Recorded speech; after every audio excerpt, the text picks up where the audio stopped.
This is SciByte, episode 87 for March 26th, 2013.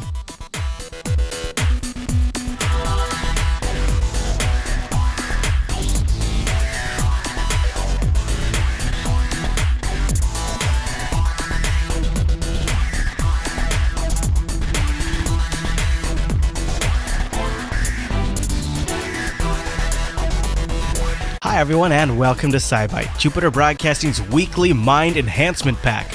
Live every Tuesday over at jvlive.tv and fresh Wednesday mornings over at jupiterbroadcasting.com.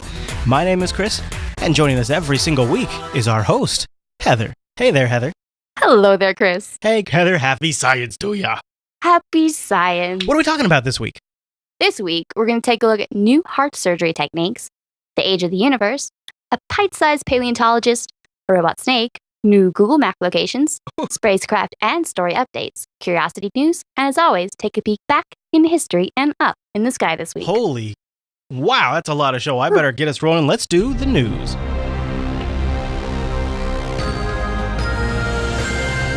All right, Heather, where do we begin all this science tonight? Alrighty, heart surgery.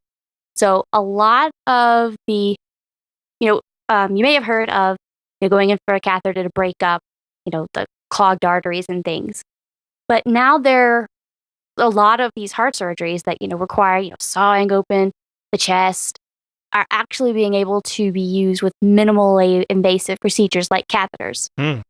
Now, these are all sorts of things from repairing valves, irregular heartbeats, holes in the heart, other defects, all these things without doing major surgery. So like heart valves, there's 100,000 people in the U.S. alone need surgery for a heart valve, a leaky heart valve. Now, generally, you have to go in and you have to do this whole replacement thing. And, half of the people, die within 2 years. There's a lot of people who just can't have the surgery because they're too weak for it. But a little over a year ago, there's this company who got approval to sell this artificial valve. And they shrink it down, they put it in a catheter, and they thread it up inside inside it, and then inside the deficient valve.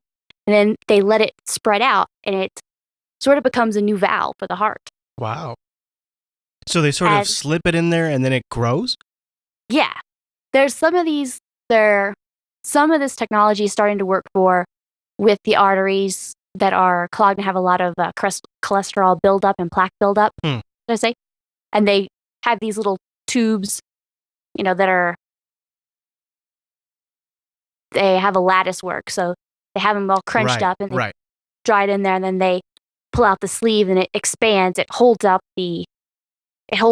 It's like a brace. It holds it open as a brace. And also they can put some materials on the lattice work itself to help break down that kind of material. So now they've got it where they can actually have it as a valve. So, so as a valve, does that mean they can control it after the fact? Like they can increase or decrease it? Or is it once it's in, they're sort of disconnected and it stays? Well, once it's in, it's just like a set it and forget it. Okay. You put it in. Nice. So you don't have to have anything connected. Yeah. So, that opens the floodgate to all these people who are too weak or they're inoperable. Maybe they need, are there going to be complications? Now, there's some of it's being sort of in the process for the Food and Drug Administration. It's already sold in Europe. Oh, in Europe. Yeah, in Europe. And so it seems like if it's already being sold in Europe, then it's probably likely not going to take too long until it reaches. Unless there's some reason for it not to. I would assume it's going to be here. In theory, for some reason, the FDA has sort of mixed reviews on it. Oh, really? And whether or not it'll actually win approval in the U.S. is sort of under question from what I was reading. Oh, really? So there are a number of these technologies that are going to be similar to this statement. It seems like, and maybe there's some other stuff where, we have working on here. But gosh, it seems like, I don't remember the stats, but isn't heart disease just one of the most rampant issues we have right now, right? Yes. Yeah. So it seems like there's probably a massive market for getting something like this in there. So it seemed to me like that would put a lot of pressure on the FDA to push it through. Yeah, some of this cutting edge technology in other locations I've seen, the widespread approval, you know, might take a whole bunch of different hoops and chutes and ladders, but for small subsets of people, they might win approval where it's nothing else is going to do anything. I'm heading down one specific road. Right. Hey, why not? Can't hurt. Gonna die anyway. Well, yeah. That's a little dark, but you're right. Yeah, it's totally dark, but that's the kind of thing, they win. You get exemptions essentially when somebody's like, okay, long-term effects, kind of in the gray area, because it's try something or nothing. So in those cases, you can get a lot of wiggle room sometimes, but as far as widespread for this specific valve, it's not for sure yet here in the US.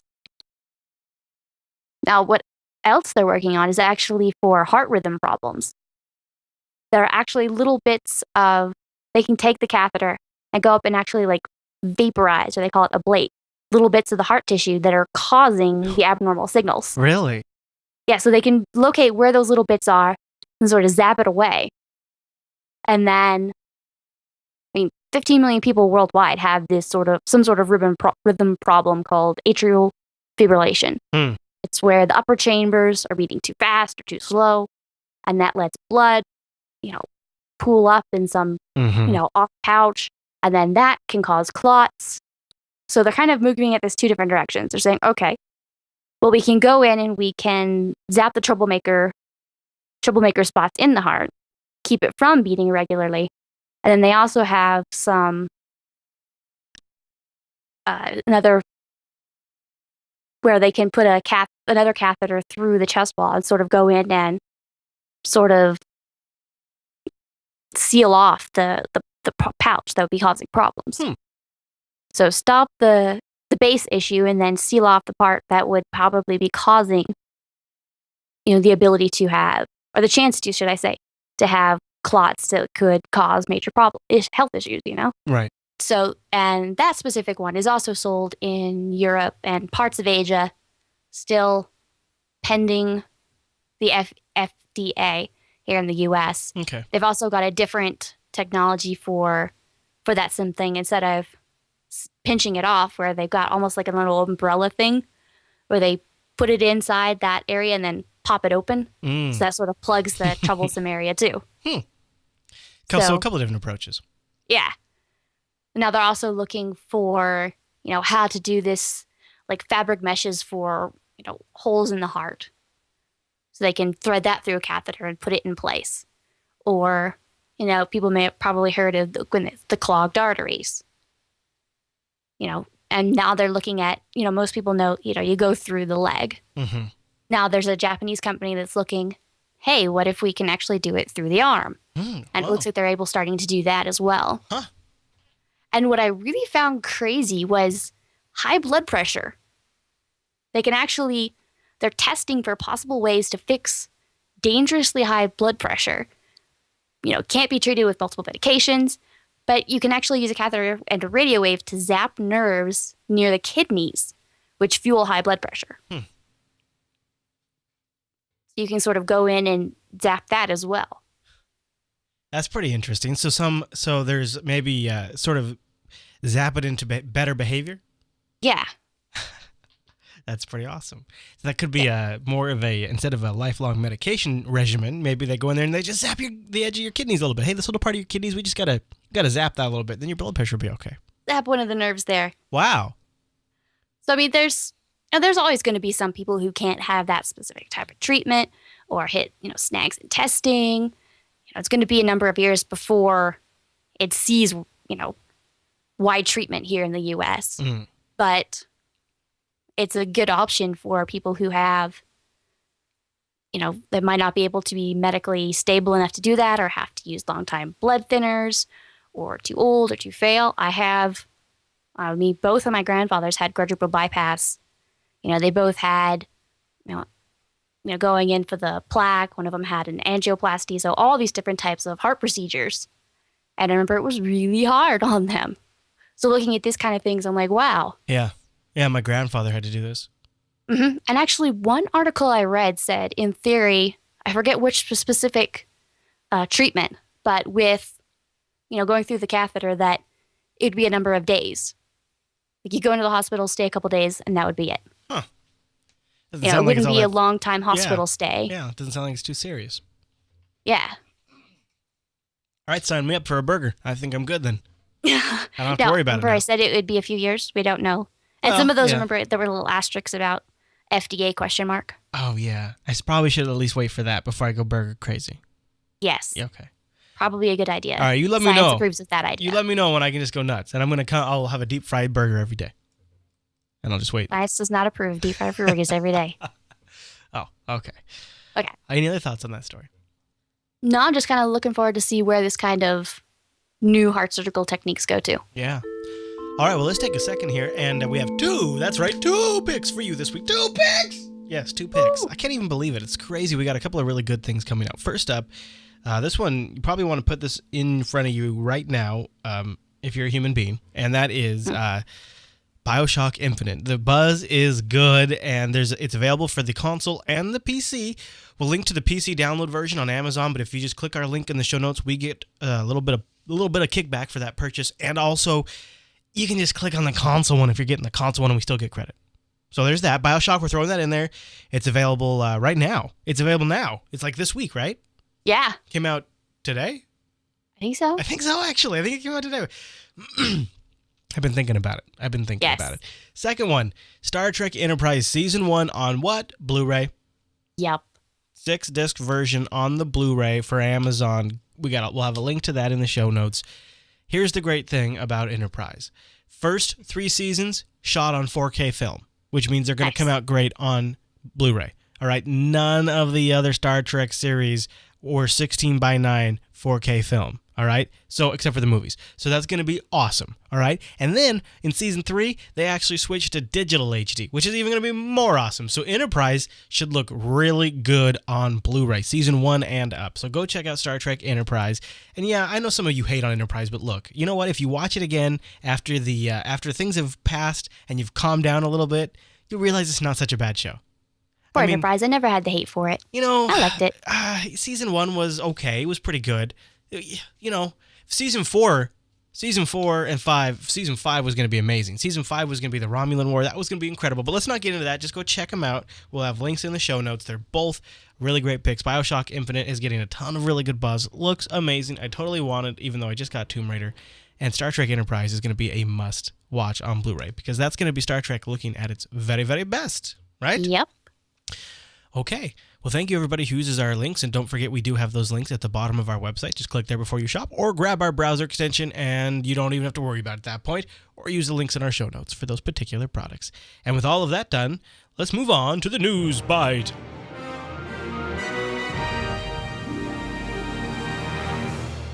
What do we got in the News Bite? All right. There is a new estimate for the age of the universe. Whoa. A satellite, the Planck satellite, launched by the European Space Agency in 2009, has been scanning the cosmic microwave background. This is the radiation that dates, very close to the Big Bang, 380,000 years. So what it is they go back and they look, and they can see, this is based on, initial 15 and a half months of data from this satellite. But what they're seeing is the echoes of the radiation from the Big Bang. And so they can actually kind of see the state of the very, very early universe. These are baby pictures of the universe, essentially.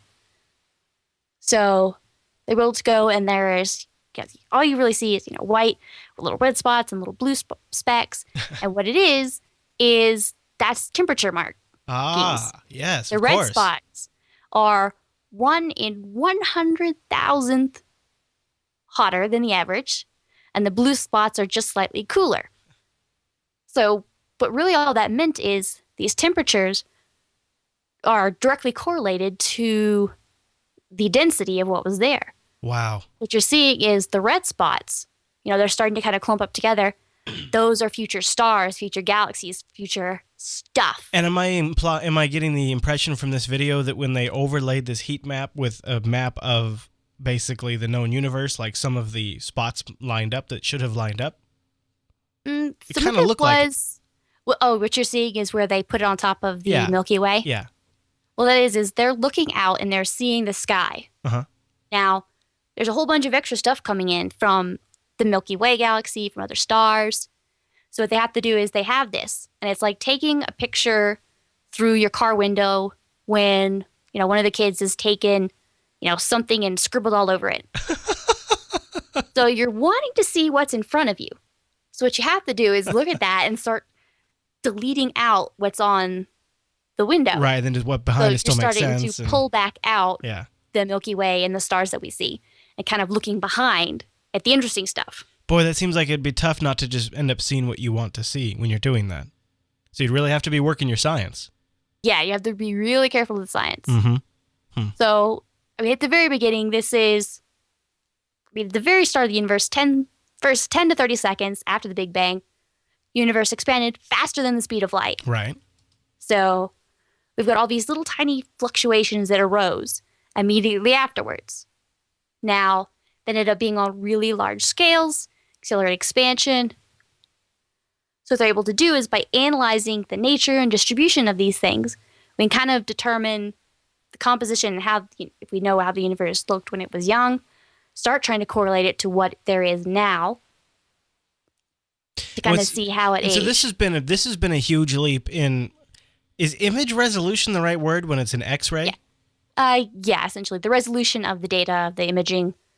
But yeah, huge leaps and bounds, better than we've had in the past, which lets us do a lot more detailed analysis of what's there. Now, some of them, of the, with the new data and the new information we have, not matching what we predicted. As expected, sometimes we can say, hey, new data, it's crazy, because it's not matching up with what we thought. Yeah. Now, some of it does to a certain degree, but there's some things that are really confusing. There's some asymmetry here. Now, since it started off so small and it exploded, we would think, these areas, on opposite sides should be roughly the same. There should be kind of a overall thing of what's going on. Now, there is a cold spot that extends over the patch of the sky that is much larger than we would expect would actually be there. So a more, stuff that isn't there. So it's cold. It wouldn't have had anything. So it's kind of interesting as how that moved. Now, some of it actually is a really perfect fit for the standard model, but there's a lot of details that sort of branch off that are trying to make us really kind of rethink what was going on. Now, in fact, it sort of simple model of the universe, but we were able to kind of narrow in how much of it was, we have normal matter, dark energy, sort of recalculate and refine how much of the universe is made up by any of those things. And it actually, we're able to look at the rate of expansion. And if we look at the rate of expansion, then we can say, hey, that's a little bit different. So it's a little bit slower, which meant that our calculation for the age of the universe is a little bit older. Now we think the universe is 13.82 billion years. Oh. About 80 million years older than we previously had thought. So, that's one old universe. A drop in the bucket, but 80 million years. Oh, man. So there's still a whole bunch of data coming forward from this satellite. In the big scheme of things, it's really not that many years, I suppose. Yeah, in the astronomical sense of the word, universally, on the scale of 13.82 billion years. I'm looking at this scale, and it barely a blip on the radar. Not even a blip, actually. Would not qualify as a blip. That's okay. Well, unless it was back at the beginning of the Big Bang, because then apparently even a matter of seconds was pretty critical. Even a year would look like it was pretty critical. It's interesting as time has progressed how less important the passage of time has become. Right? If you look at the beginning, a few seconds, 100 years was very important. But then as you get to the end, I always like to think think of blowing up a balloon. You know, those first 2 breaths go from nothing to an actual balloon. And then slowly but surely, then it's expanding, but the shape of it is just sort of moving more slowly. So that's the kind of thing that's going on, is those first instance when everything was going from teeny tiny little spot in the negative universe of nothing to kablowy, everything. So there's a big step there, and that's a lot of times those graphics will do logarithmic visualization. So it's really zoomed up so that you can see. Yeah. Because a whole bunch of the interesting stuff happened in the first year. So you want to spread that out as much as possible. Right. Very fair. Very fair. And then after that, it's sort of chilling and growing and doing its thing. Yeah. Slowly but surely. Well, and if you zoom in really, really closely, you'll find SciByte on that map.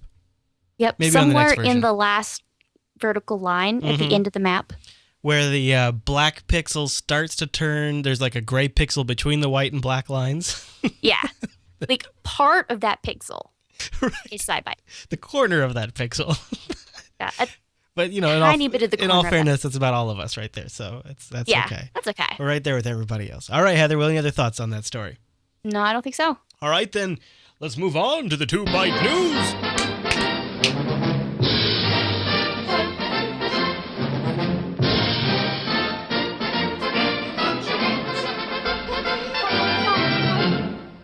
I bought the band dinner tonight, so they seemed like they were in a pretty good mood, didn't you think? I think so. Yep, they brought their good instruments tonight, too, which was nice. Nice. Yeah. All right, Heather, what's in the 2-Byte News? All right. I saw this story and I had to include it. There's a pint-sized paleontologist out there. And I mean that seriously. So a new species of about a crow-sized pterosaur has been named Vetridaco daisymorrisae in honor of the 9-year-old fossil hunter who discovered it. So a 9-year-old found like a dino bird?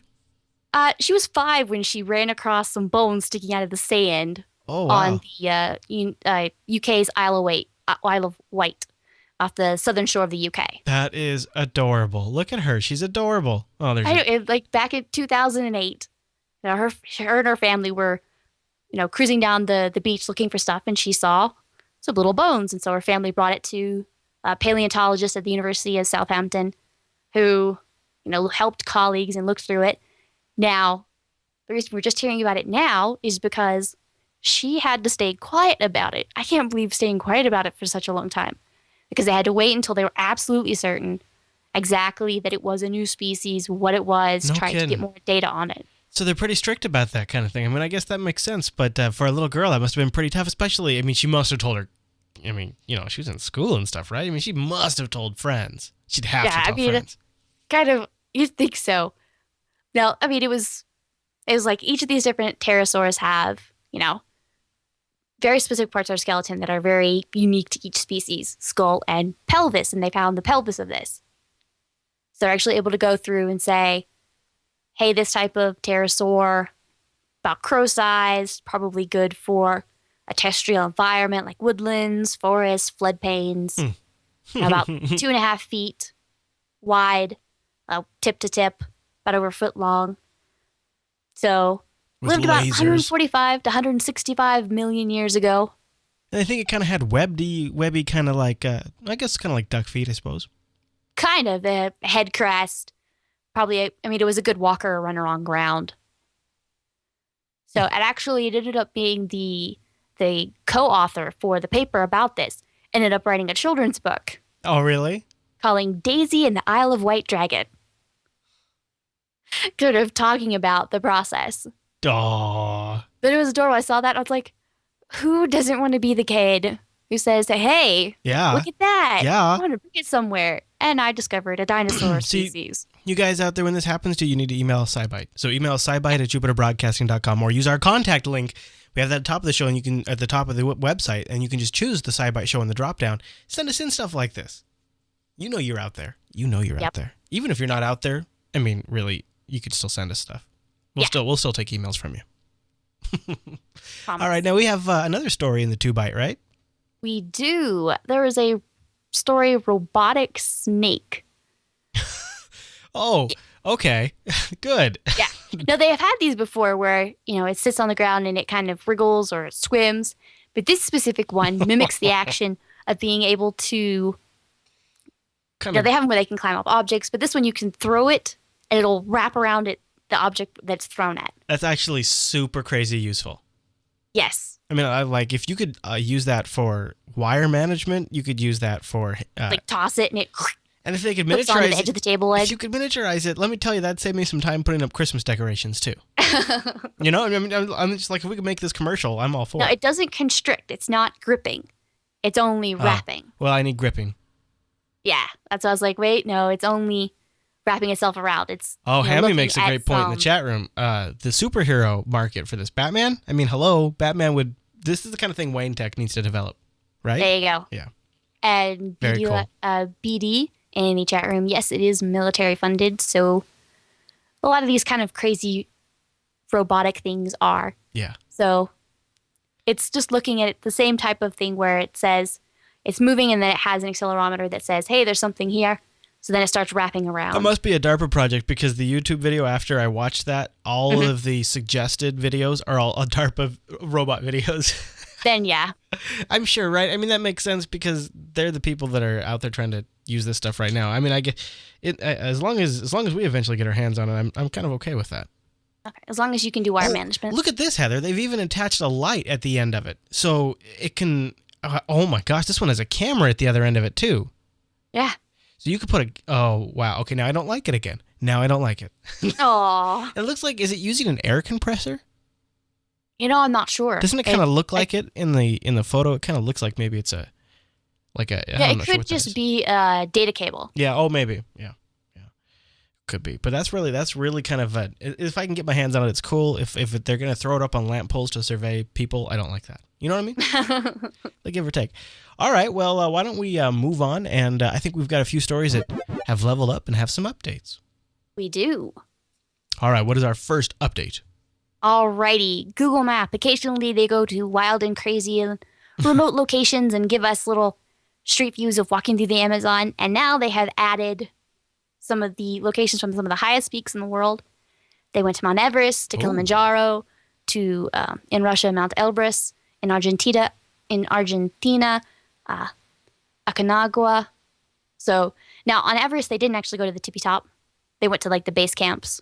Right. But still, you can go and you can like walk up and down the rock trail. And I looked at the base camp one. It was kind of funny because, of course, it has to be cloudy the day they're able to be there. Yeah, I was just thinking about that, of course, right? But I mean, what are you going to do? It's not like you're going to go back up there another day. You go up. And it was like a group of them that had sort of randomly thought that they were going to go make this trip to Everest. And then they went, hey, let's take our cameras. Oh. So they did lightweight cameras and tripods with fisheye lenses. I mean, they hiked 50 hours, covered more than 70 miles, 113 kilometers. So it looks incredibly prehistoric. Yes, it's kind of funny. You're like walking along the path and it's like rocks.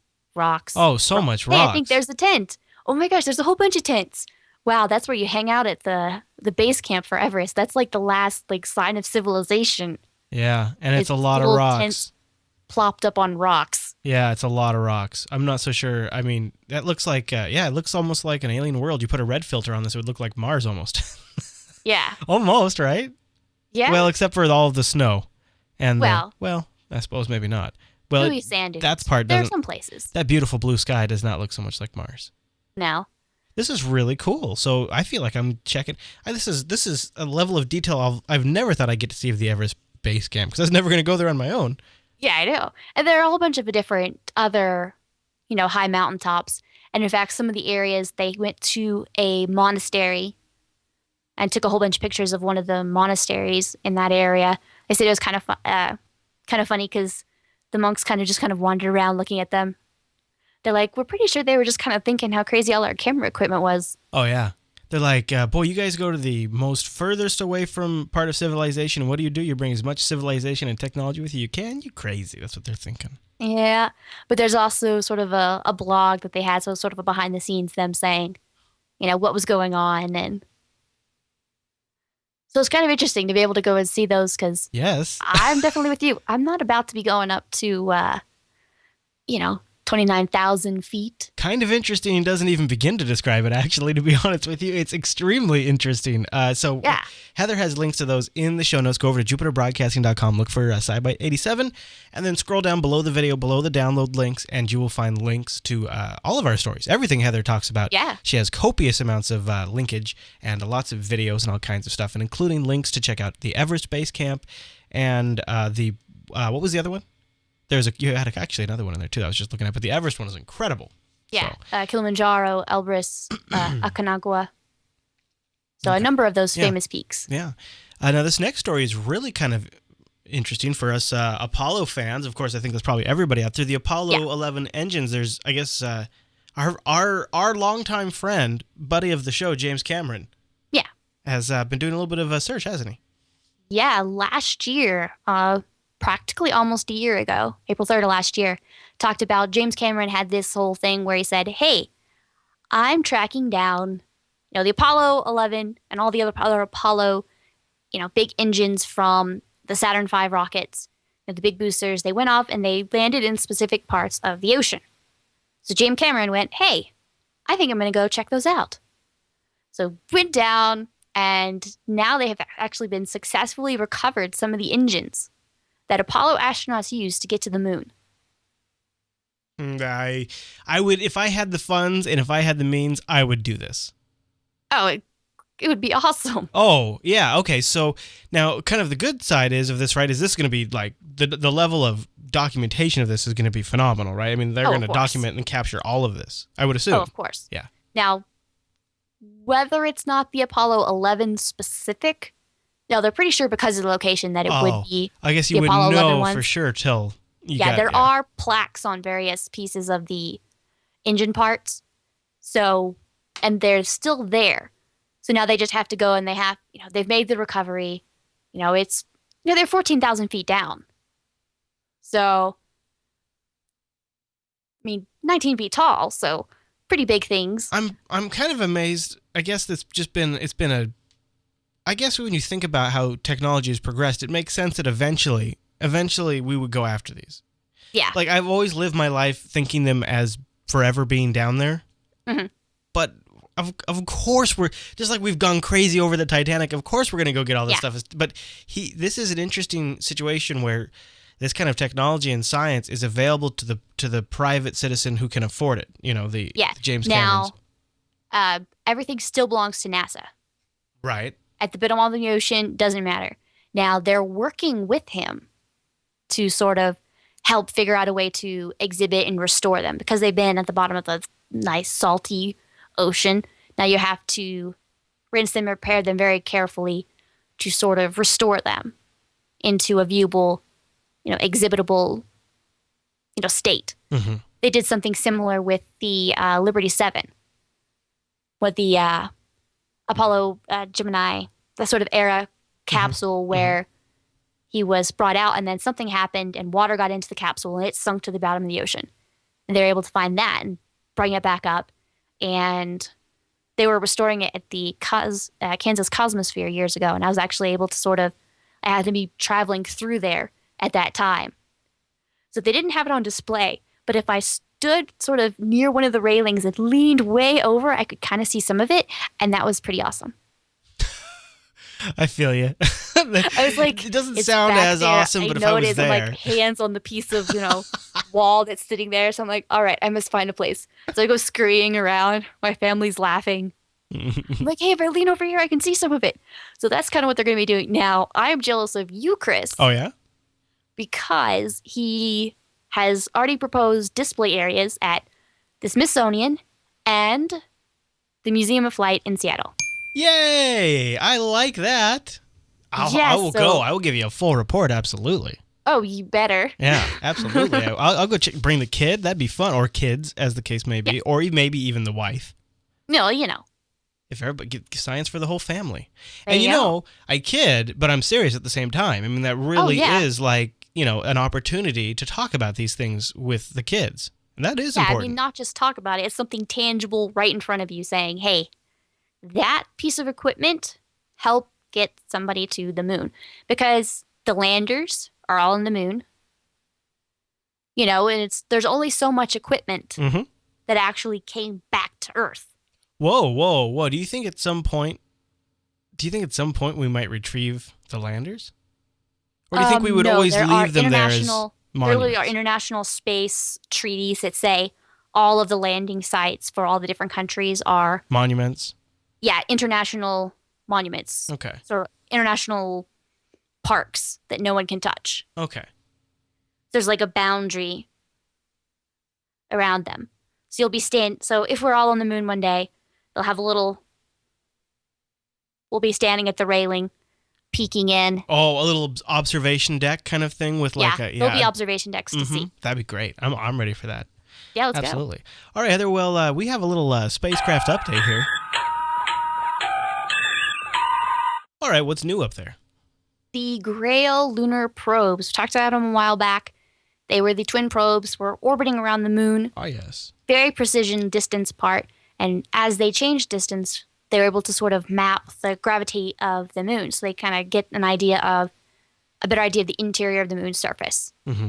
Now, they crashed. They sort of purposefully crashed them into, little mountains. But the Lunar Reconnaissance Orbiter, which is orbiting the moon taking pictures, was actually able to spot the little craters that they made. Now, the place where they crashed was in the dark part behind a shadow. So we weren't able to actually see the crash itself. But going back through the imaging, they're able to say, here's old image, here's new image. Hey, there's a new crater there. Yeah. And they're able to see little sort of a black ejecta, which is much darker than the ejecta around it. Now, that might actually be, parts of the spacecraft or parts of the fuel, other little bits of the carbon fiber body. So that's probably what it is rather than something being dug up from underneath the top layer of the moon. Oh, sure.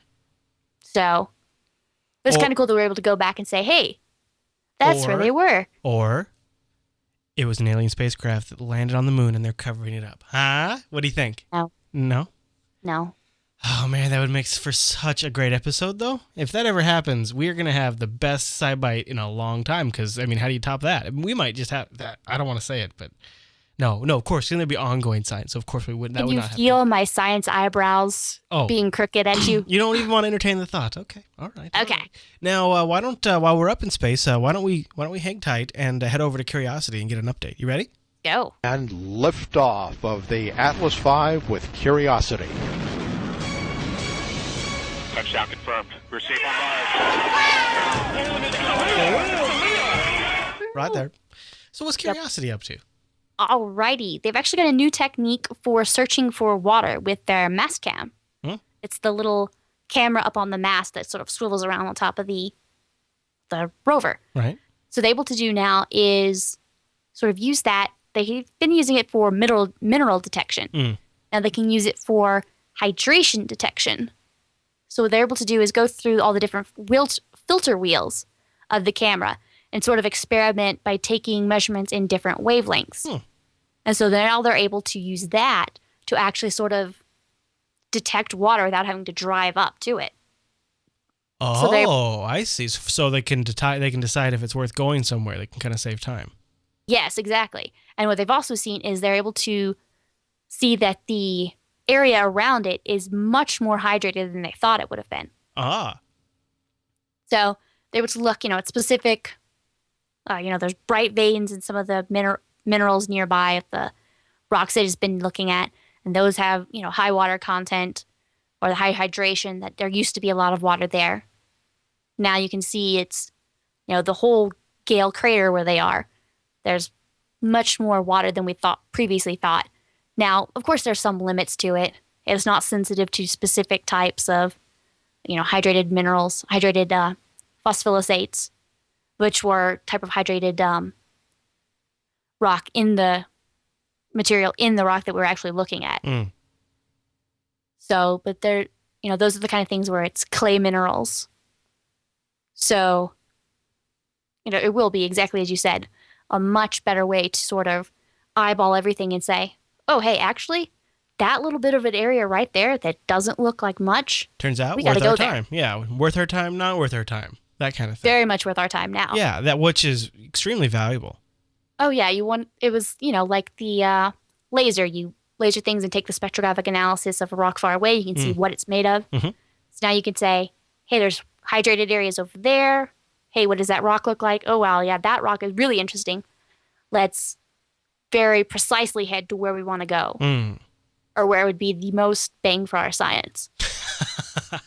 Bang for our science and our limited communications window. Yes. Speaking of, in April, thanks also to Joshua C. Wilder, J. Wilder 47 on Twitter. He also made sure that I noticed this. It was coming up in the show, but I wanted to give you a shout out. So the positions of the planets in April means there's going to be very diminished communications between Earth and Mars. Mars is going to be passing almost directly behind the sun from where we are. There's going to be that big star in our way. Yeah, there's a little bit of a star in our way, so it's going to degrade a lot of the radio transmissions. Now, when it takes pictures and sends it back to us, not such a big deal when some of the picture has got holes in it, but we don't want to send data to it telling it what to do if it only gets part of the signal. Huh. So... yeah, that'd be pretty dangerous. It might not do the right thing. Exactly. It might put itself in a harmful situation. So they're going to take a little bit of break. Now, the science will keep going.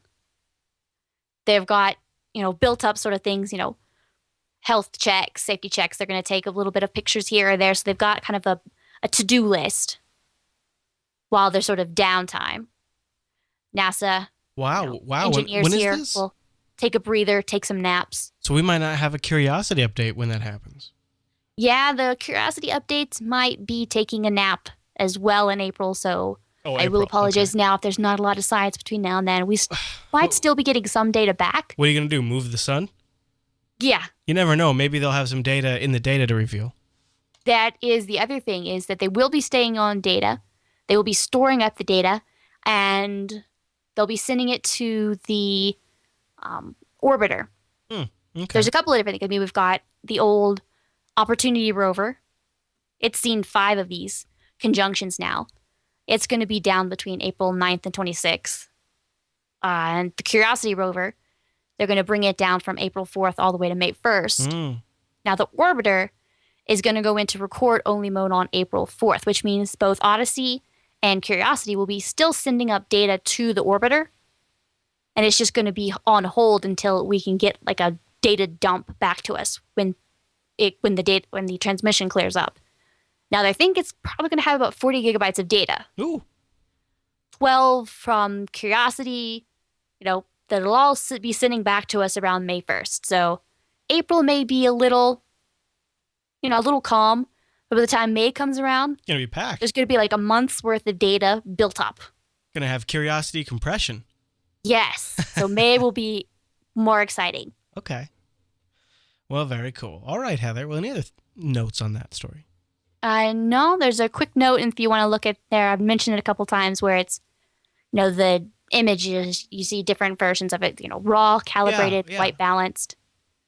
So if you want to know a little bit more about that and kind of visualize it a little bit better, there's a couple of notes in the show notes. We've brought that up a few times here on the show. So that's always good. And it's a good reference point if you caught a past episode and you're like, oh, what? There you go. Yeah, there's a good comparison image right there that I found. So very nice. All right, well, buckle up, Heather. I've got I supercharged the time machine this week, so here we go. Okay. Lock it. Don't overshoot. You feel that power this week, right? I did. Yeah. There we go. Let me set it down. I'll set us down. All right. So this week, the time machine takes us to 168 years ago, April 2nd, 1845. What happened this week in science, Heather? Speaking of photographs, the first surviving daguerreotype photograph showing details of the sun was taken by a French physicist. So it's a little 5-inch image, an exposure of 1/60th of a second, which about your eye takes about 20 times longer to blink. So it's this specific type of imaging where you shine light on these big glass plates and they're treated with specific chemicals. Oh. And And they're able to see the various structures of the sun. They can see several sunspots, some limb darkening. Yeah. So this was cutting edge. Yeah, it was really cutting edge. They'd only perfected the type of photography a few years earlier. I'm sure. So then they'd be able to, calibrate and get experimentations going. They're able to actually get the image. So it was really interesting that they're able to get it to see those and that it has survived. So using sodium chloride, solution of chloride gold mixed with hyposulfite of soda, heated over a spirit lamp. So there was a lot of effort going into these. This wasn't sounds like it. Polaroid or push down the button. Right. You complain with the old cameras where you may or may not have done this, but wind up the film. Oh yeah. You're like, it's just such a pain. Yeah. How about? I lived in an era where you took the camera roll, the film roll into a place to have them develop the picture, and then had to come back and get the pictures. Yes. Which just sounds so crazy. Like, these people are just going through your pictures. It sounds crazy now. Yeah. See, kids, we had to travel 5 miles up snow both ways to get our pictures. Yep. Only but in the these winter, guys had it too. even worse. It was winter 24/7 when that happened. But yeah, boy, absolutely. Yeah, they had to really put in a lot of effort. All right, Heather, well, let me recalibrate the SciByte 2000. So that way we can look up into the sky this week. Yes, on Thursday, March the 28th, in the evening, you're going to see the moon rising in the southeast. Spica, the star, will be to the upper right, and Saturn will actually be rising to the lower left of it. That's on Thursday. I approve. On Friday, now Saturn will sit right above the rising moon in the southeast. And then on Saturday, actually early morning, so if you're up for some reason, you're a poor soul on Saturday morning, you can look to the right of the moon, and that is Saturn then. So it's kind of moving around. Thursday, it'll be to the lower left of the moon. Friday evening, it'll be to the above.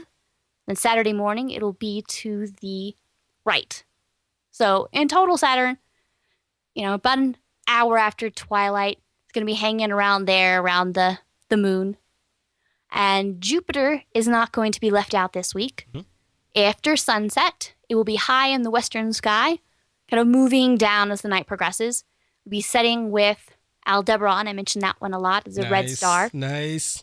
And the Pleiades star cluster to the much farther lower right. Jupiter knows how to do it.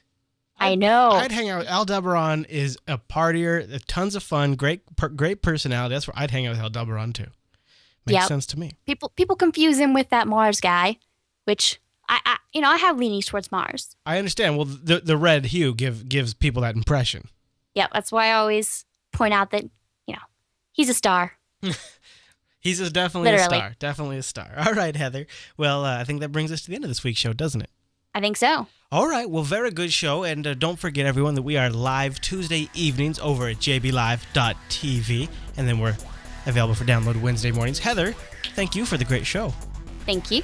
And thank you, everyone, for downloading or tuning in this week's episode of SciByte. And thanks to our live chat room who showed up to hang out with us live. We always appreciate that. And be sure to tune right back in here next week.